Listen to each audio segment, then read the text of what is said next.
The international community congratulates China for controlling the spread of coronavirus at home. Even some critics and academics recognize the superiority of China's system when it comes to solve a problem.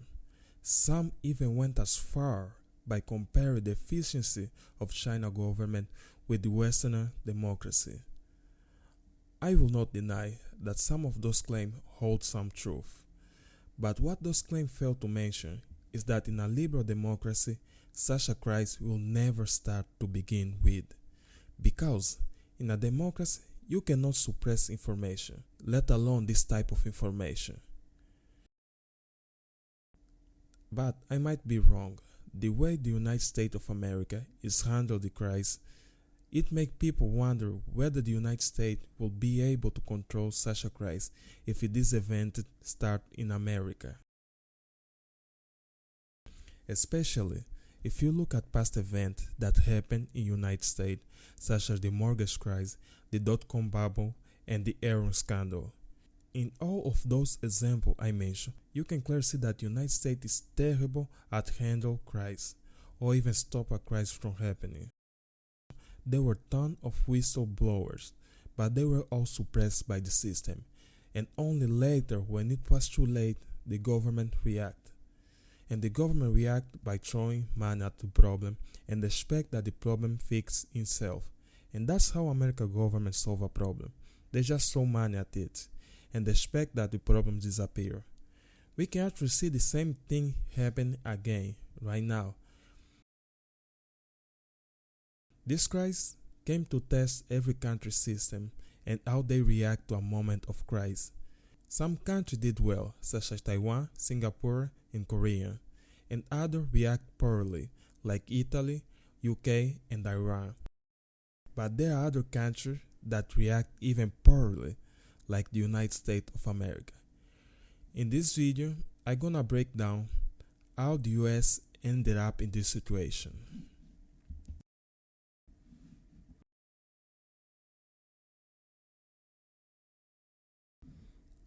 Freedom and democracy. When you think about United Kingdom, you think about monarchy, bad weather, and the Cockney accent. When you think about German, you think about discipline, unfriendly face, and combustion engine. When you think about Japan, you think about hard work, perfection, and animes, and also video game. But when you think about the United States of America, the first thing that comes to mind is freedom and democracy, and also fat people, a lot of fat people, but that's beside the point.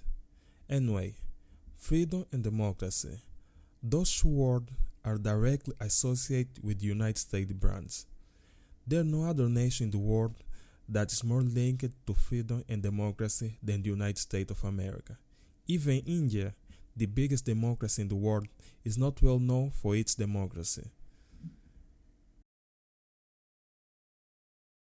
The American election is broadcast to the world like a sport event. It gets billions of views and time watch, way more than the Olympics.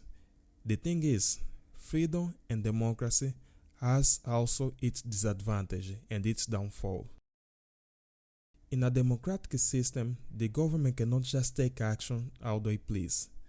There must be a due process, a debate among the members of Congress. The different parties need to come together and agree on a policy or action. Once the Congress approves the bill, an action can be taken, right? Not so fast. The bill will need to pass to the president, and the president will talk, ramble around and make a little bit of show. And after all that, he will sign the bill. And only after the president signs the bill, the government can take a collective action. However, some states can take individual action without need all of that. But for a collective action to be taken, the Congress and the President must be in the same line of thought. Even if the Congress and the President agree, the local state government can just block the bill.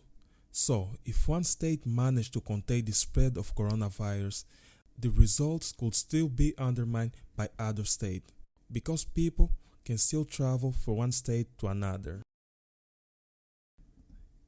Even if the Congress, the President, and the local state governments agree in the same state of policy and action, the citizen can still protest.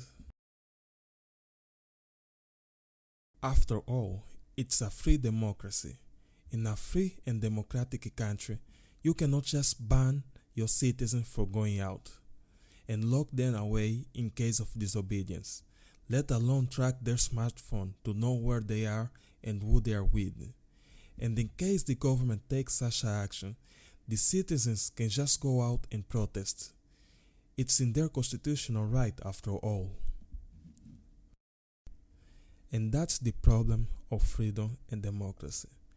The government is not able to act quickly, and the opinion of the people is too important, even when it's not aligned with the well-being of the nation. In a country like China, the government do not give a single damn about the people's opinion. The government just do what need to be done in order to keep the country in order. It's well known that stability is the number one priority in China. In case of crisis, the government can just do what they want in order to maintain stability, even if that means infringe the right of its citizens and invade their privacy. Conflict of interest. The main interest of the American politician is not only the well-being of its people, but also the economic situation of the country. Without a strong economy, there's no welfare for the people, and without stable people, there's no economy.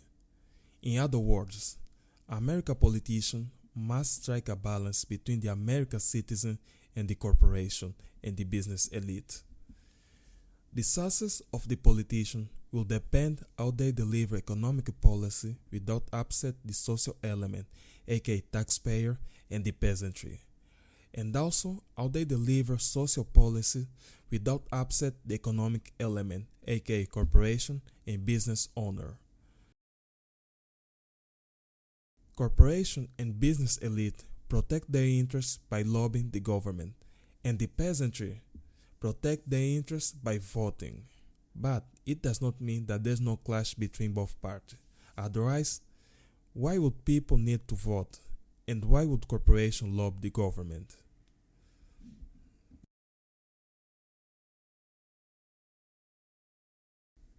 Anyway, before the crisis started in America, everybody was already aware of the economic implication.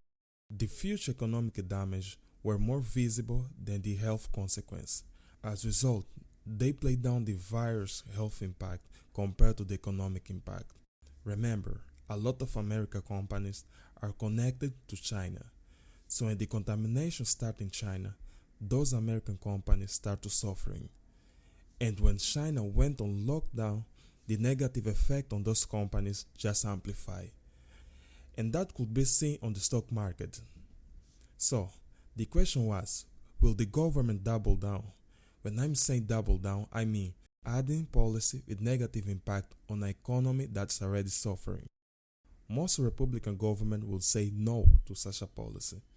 They will think the economy is already suffering and the virus is not here yet. Why apply policy with negative economic effect?